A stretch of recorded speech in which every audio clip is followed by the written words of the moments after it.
Hi, I'm David Kuchar, David Gold. Most of you know that I'm the guy, the one living person who actually knew the Zodiac killer, and it was Frank Morris and the Anglin brothers. I knew them before the escape from Alcatraz and after.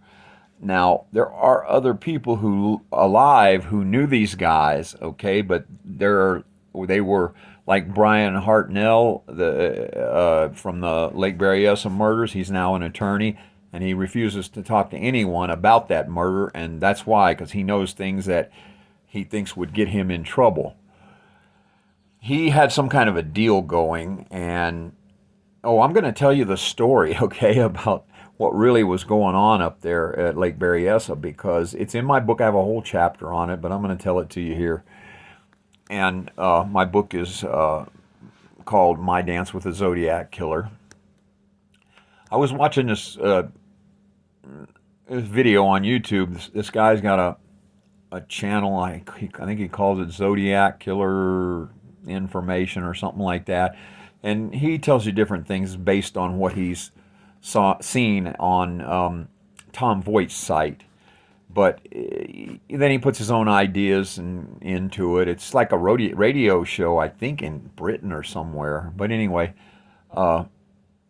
there's a lot of emptiness to it because nobody really knows the facts except me because Frank Morris explained that murder to me in pieces, codes, and paraphrases. And, he would tell me these things, and he wouldn't say, I did it. He would say, did you hear about a certain murder? Did you hear this happened and that happened, and they did this to him and that to him? And he'd get all excited about it, because retelling stories of murder really seems to turn these guys on. They said that Ted Bundy, when he was on trial, actually got really excited talking about all the girls that he had murdered during the trial. And I wanted to tell you about this Lake Berryessa thing based on what he told me, because everybody's got it wrong. Nobody can figure out why the how Arthur Lee Allen plays into the picture. I tell you that in my book. They can't figure out why this guy was hiding behind a tree, and then a guy, he came out of the bushes and hid behind the tree, and then came out with the mask and all this other stuff on. And I'm going to tell you what happened. They also can't figure out why Arthur Lee Allen was seen near there. Now, it's pretty simple. Arthur Lee Allen was friends with Frank Morris and the Anglin brothers. All these criminal guys and escaped convicts, they can only hang around with other escaped convicts. They have to be careful. They don't want to get caught. And besides, that's the only kind of people they know how to hang around with because they've lived in prison all their lives. So what happened, and I'm going to tell it to you as if I know it happened that way because over the years I've deciphered all of the codes and clues that Frank gave me and matched it up with the information that's actually available on the case, and this is the only way it could have happened. Because Frank told me that he was friends with Arthur Lee Allen, and Arthur Lee Allen had a killer type personality. He liked to torture and kill small animals. Frank said that's how murderers get started. They torture and murder animals, and then sooner or later they graduate to people, to bigger things. He said bigger things like deer or animals or people. He threw that in. So anyway, that's the way he would tell the story, and I'm going to tell it to you and leave out all those details. So Arthur Lee Allen, this thing at Lake Berryessa was supposed to be a graduation ceremony for Arthur Lee Allen, because they thought he was going to graduate up to humans and then join their group, I guess, and go around with them killing people. And Frank said that, one thing about this I wanted to tell you, because if you look this up, you'll find some information on it, that Arthur Lee Allen worked in a hardware store. And Frank told me that he called him Art, said he got Frank a job in the hardware store, and Frank could not handle the job. He only worked there one day because it made him crazy trying to look for things for people. And psychopaths, that's one of their traits. They can't look for something. They get all panicky and everything if they got to search for things. So Frank said that he had some kind of dealing with Brian Hartnell and Cecelia Shepard. I'm thinking it was a drug deal, which is why Brian wants to stay quiet now, because he's an attorney and he knows better. By the way, I sent him a message, either fax or email, I forget, and I told him, look, I know the guys that stabbed you and everything, and I want to know if you want to talk about it. And of course I didn't get any answer. But anyway, they go up here to have this graduation ceremony for Arthur Lee Allen. Art kind of like didn't want to go because I think he was pretty much happy killing animals.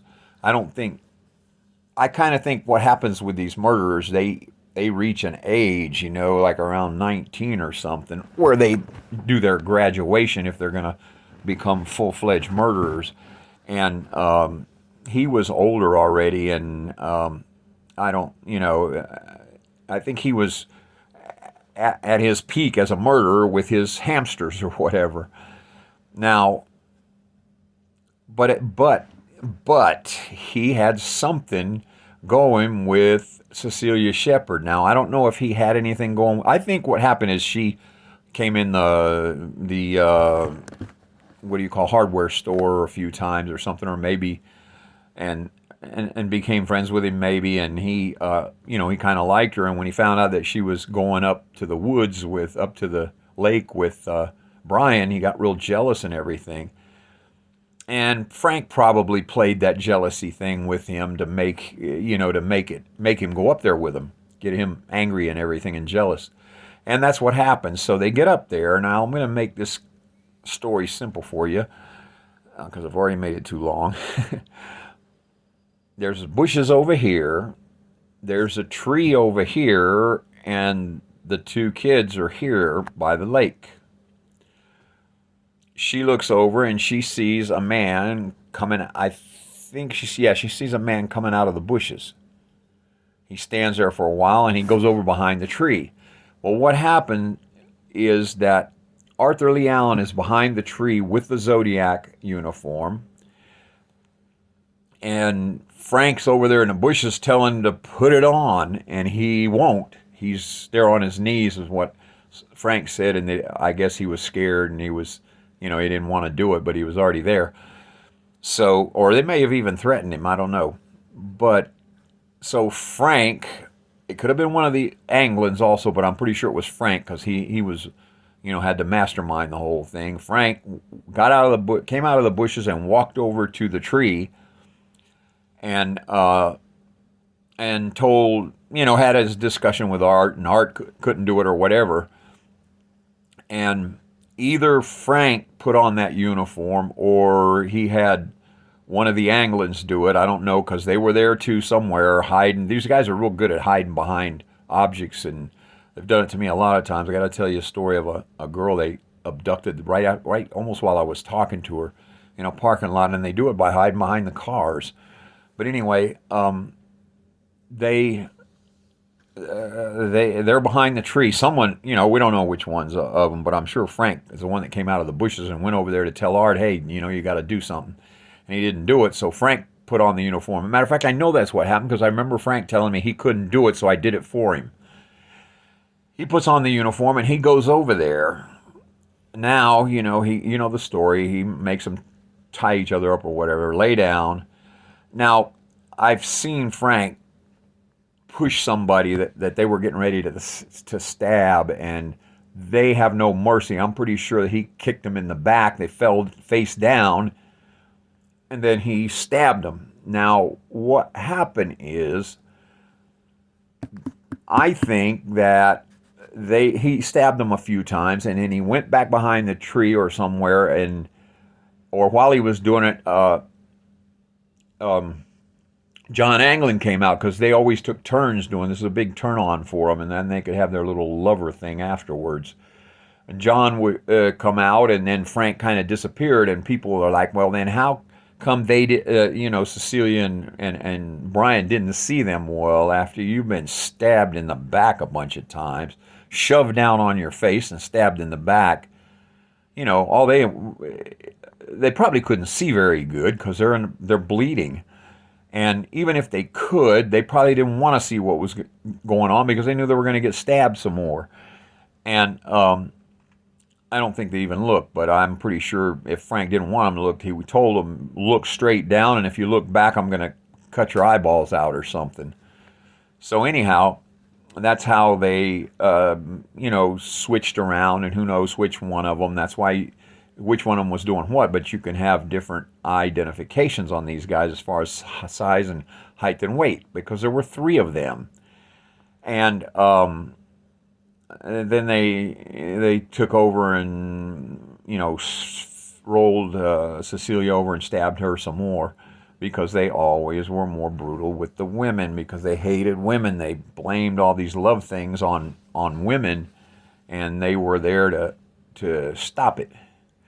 Now, there's someone saw Arthur Lee Allen in that park that day, so that puts him in the area of the murder, which is what a lot of people are hanging their hat on that and saying that he was the Zodiac killer. Well, he was not the Zodiac killer. He tried to join them, but he couldn't. He didn't graduate. Frank said he flunked out. He said, I told you about that graduation ceremony, because he didn't tell me this all on the same day as another day. He said, I tell you about that. So, the guy flunked out. And I'm like, I wonder what he's talking about, I mean, I was a kid. I didn't know anything about the Lake Berryessa murders that happened in California. I'm from Florida, and back then we didn't have YouTube or any of the media we have now. They were, local news was what was going on in Tampa, Florida. But anyway, that's why he was seen up there, because he was up there with those guys. And then who knows how they spread out to leave the place. But I did read that the person who had on the wing walker shoes, which Frank told me that it was him because he was a 10 and a half, and so was I, and he tried to borrow my shoes one day to pull this off, something like this off in Mexico City.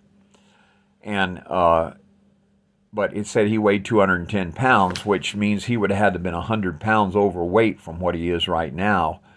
But he could easily have let one of the Anglins, who might have been overweight at the time, go up there and do the writing on the car. But they could have just put the prints there, and he could have somehow got in there and did the writing, because the writing I'm looking at looks like Frank Morris. And that's the story of Lake Berryessa, and I think they drove somewhere, and Frank made a phone call to the cops to tell them about the murder and everything, and they came out there and they lifted his fingerprints off of the phone that he made the call with, and now there's your evidence. You have DNA and you have fingerprints on Frank Lee Morris. All you got to do is go, compare all of those things. You got plenty of fingerprints on Frank Morris from being in prison. But the FBI going to do it? No, the FBI don't want to spend any money in this case. It's way too old, and they know there's a lot of people out there making a lot of money off of this case by, putting shows on YouTube and all kinds of different other things, and the Wideners or whatever you call them, they're claiming to be nephews of the Anglin brothers, and these guys aren't even related to them. They married into the family. And the FBI is like content to let that go on like that. They don't want to admit, somewhere in that FBI there's people who know that these guys escaped successfully from the FBI's most escape-proof prison at the time, and they don't want to admit it. But each to his own.